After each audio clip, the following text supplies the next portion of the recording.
Welcome to Midweek Madness. I'm Brooke Alessi. And I'm Colby Johnston. This weekend, Magic guard Mac McClung won the NBA dunk contest, despite, well, being white. Meanwhile, in February, Cooper DeJean snagged a pick six in the Super Bowl. Cooper Flagg is college basketball's best player. Tyler Hero claimed the three-point contest. Okay, that one's not surprising. And Josh Allen took home the NFL MVP.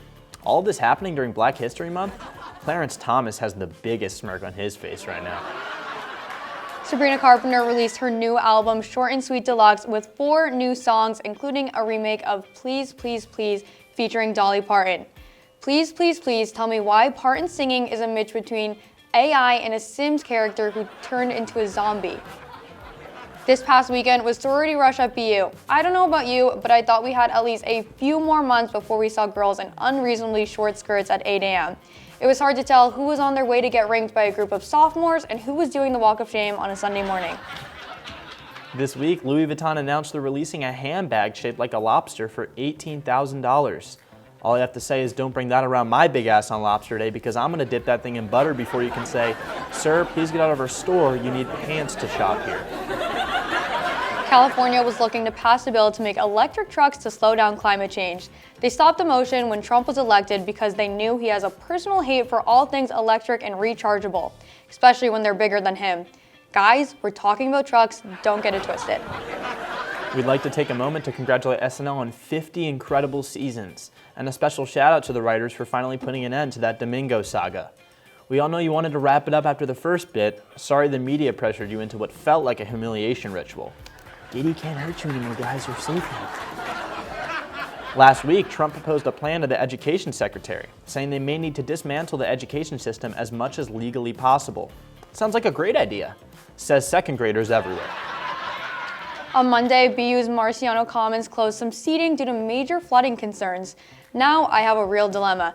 Do I eat at the dining hall that's flooding, smells terrible, and is always overcrowded, or do I go to Warren Towers? Gosh, how will I ever decide?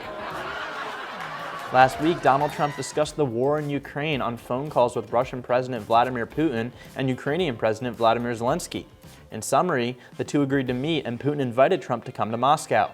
Trump's housewarming gift? BU goalie Mikhail Yegorov. I mean, you think I'm kidding, but he's a well-rounded kid. Have you seen the classes he takes? No, seriously. Have you seen them?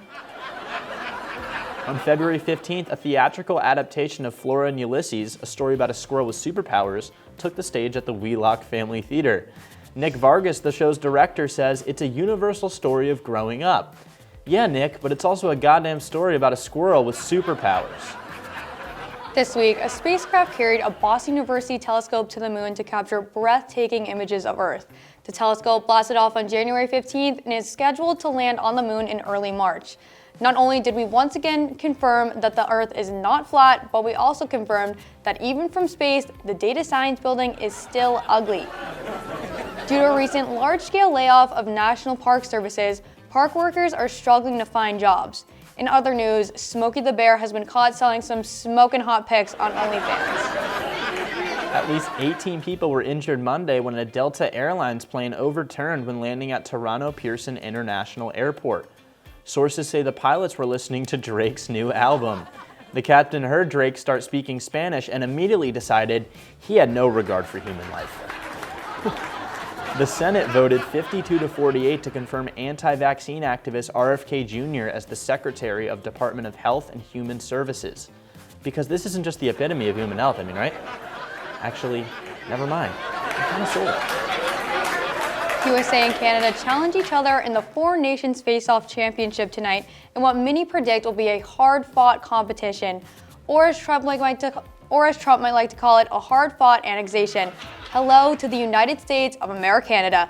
You can keep Drake though. We'll take maple syrup, Keanu Reeves, and whatever the hell poutine is. What is poutine? On February 10th, Bostonia released an article on 15 Black BU alums who left their mark. In the article, writer Doug Most states it's no secret that MLK Jr. is a notable BU alum, which is why he's not included on this list. Yeah, Doug, let's make a list and not include the man with the holiday named after him. That's like ranking the greatest singers of all time and not mentioning Whitney Houston, or listing the best NFL defenses ever and not mentioning O.J. Simpson's lawyer. Just doesn't make sense. New York City Comptroller Brad Lander called on Mayor Eric Adams to develop a detailed contingency plan after the resignation of 4 senior representatives.